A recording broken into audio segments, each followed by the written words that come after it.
गरीब की बारिश। शहर की कच्ची बस्ती में एक गरीब मजदूर कालू रहा करता था। कालू के घर में उसकी पत्नी जानकी थी। जानकी लोगों के घरों में झाड़ू पोछा करके कुछ पैसे कमा लेती थी और वहीं कालू किसी तरह मेहनत मजदूरी करके 2 वक्त की रोटी का जुगाड़ कर लेता था। कुछ दिनों से हो रही बारिश के कारण कालू की मजदूरी बंद हो गई थी। अरे जानकी, इस बार तो बरसात ने हद ही कर दी, रुकने का नाम ही नहीं ले रही। कुछ समझ में नहीं आ रहा, अगर इसी तरह काम पर नहीं गया तो 2 वक्त की रोटी का जुगाड़ कैसे होगा। अरे तुम चिंता क्यों करते हो, बारिश का क्या है, 1 आध दिन में रुक जाएगी और उसके बाद में फिर से काम शुरू हो जाएगा। अरे 3 दिन तो हो गए, बरसात तो रुक ही नहीं रही है और आगे भी रुकने के कोई आसार नहीं दिख रहे। तो क्या हुआ, तुम्हारा काम बंद हुआ है ना? मैं तो अभी भी लोगों के घर झाड़ू पोछा करने जाती ही हूँ। मेरे पगार से कुछ दिन तो निकल ही जाएंगे। अरे घर का खर्चा तो हम किसी तरह चला लेंगे जानकी, लेकिन ये जो छत टपक रही है इसका क्या करेंगे? ये बात तो आपकी सही है।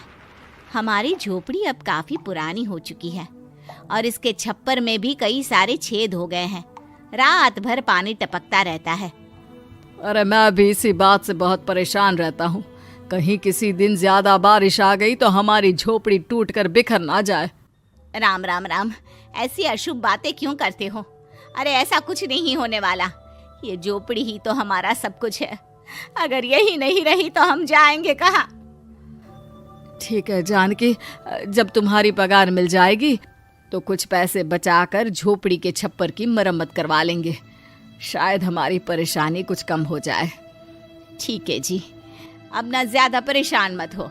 ये लो, खाना खा लो और सो जाओ। सुबह मुझे भी जल्दी काम पर जाना है। जानकी और कालू अपनी झोपड़ी में सो गए।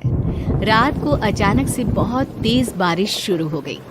धीरे धीरे बारिश का पानी कालू की बस्ती में भरने लगा। पानी भरते भरते झोपड़ी के बाहर तक पहुंच गया था। सुबह के वक्त जब कालू और जानकी सोकर उठे, हे भगवान, ये क्या हो गया? बारिश का पानी तो हमारे घरों तक पहुंच चुका है। अब मैं काम पर कैसे जाऊंगी? रहने दो जानकी, तुम आज काम पर मत जाओ। ऐसे पानी से निकल कर जाओगी और बीमार पड़ गई तो लेने के देने पड़ जाएंगे। लेकिन अगर नहीं गई तो मालकिन लोग नाराज हो जाएंगे। आप जानते हैं ना, बड़ी मुश्किल से 1 दिन की छुट्टी भी नहीं देती है। अरे लेकिन जानकी, झोपड़ी के बाहर तो पूरी बस्ती में पानी भरा है, तुम जाओगी कैसे? जानकी जैसे तैसे करके काम पर चली जाती है। लेकिन अगले दिन फिर से बहुत ज्यादा बारिश होती है और बस्ती में ज्यादा पानी भर जाता है। आज तो मैं तुम्हें किसी भी तरह काम पर नहीं जाने दूंगा। अरे अगर तुम्हें कुछ हो गया तो क्या होगा? ठीक है, तुम ठीक ही कहते हो। आज नहीं जाती। अगर मालकिन नाराज हो गई तो मना लूंगी किसी तरह। अरे मनाने वाली क्या बात है? जब तुम बताओगी कि हमारी झोपड़ी में पानी भर गया है तो वो खुद ही समझ जाएंगे ना। अगले 2 दिन तक तेज बारिश होने की वजह से जानकी, कालू और आसपास की बस्ती में रहने वाले सभी लोगों के घरों में पानी भर जाता है, जिसकी वजह से जानकी काम पर नहीं जा पाती।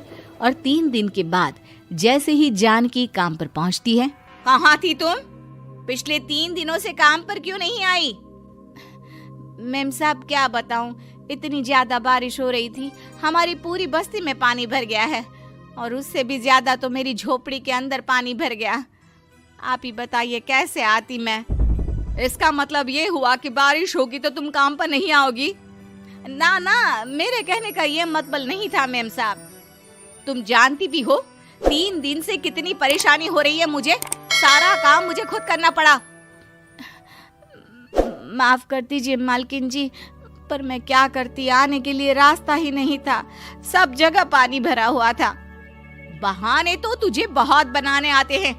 जानकी देख, अगर अगली बार ऐसा किया ना तो फिर काम से हमेशा के लिए छुट्टी। अरे ना ना मालकिन, ऐसा मत कीजिए। बारिश की वजह से मेरे पति की मजदूरी भी छूट गई है। बड़ी मुश्किल से घर में 2 वक्त खाने की रोटी का जुगाड़ हो पाता है। आप मुझे काम से निकाल देंगे तो हम क्या खाएंगे? अगर इतनी ही चिंता है तो फिर रोजाना काम पर आया करो। चलो अब जल्दी से जाकर घर का सारा काम करो। बारिश रुकने का नाम ही नहीं ले रही थी। पूरे शहर में बाढ़ जैसे हालात बन गए थे, लेकिन नौकरी जाने के डर से जानकी किसी तरह रोज काम पर जाती थी। एक दिन जब जानकी काम करके अपने घर लौट आई तो अचानक उसकी बस्ती में कुछ लोगों का शोर सुनाई दिया। अरे लगता है बाहर कुछ हुआ है, मैं जाकर देखता हूँ। हाँ हाँ, पता तो कीजिए, ये बस्ती में लोग इतना शोर क्यों कर रहे हैं। बाहर जाकर कालू ने एक आदमी से पूछा, अरे क्या हुआ भाई, इतना शोर क्यों मचा रहा है? अरे क्या बताए भैया, अपनी बस्ती के बाहर एक पुल टूट गया है और वहाँ पर एक कार फंसी है। थोड़ी देर में अगर किसी ने नहीं बचाया ना तो वो कार पानी में बह जाएगी। ये क्या कह रहे हो भैया, कार के अंदर कोई है क्या?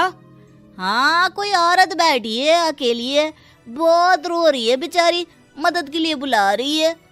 अरे तो हमें जाकर उनकी मदद करनी चाहिए ना। अरे लेकिन इसमें बहुत खतरा है, हमें अपने आप को बचाना चाहिए, पानी कभी भी हमारी बस्ती की तरफ आ सकता है। अरे तुम्हें नहीं चलना तो मत चलो, लेकिन मैं तो जाकर उस औरत की मदद जरूर करूंगा।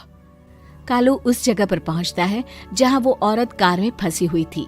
वहां पर पानी का बहाव बहुत तेज था और सारा पानी कालू की बस्ती की तरफ ही आ रहा था। कालू ने एक बड़ी सी रस्सी को पेड़ से बांध दिया और दूसरे सिरे को कार की तरफ फेंक दिया और उस औरत को रस्सी के सहारे बाहर आने के लिए कहा। तभी वहां जानकी भी दौड़ती हुई आई।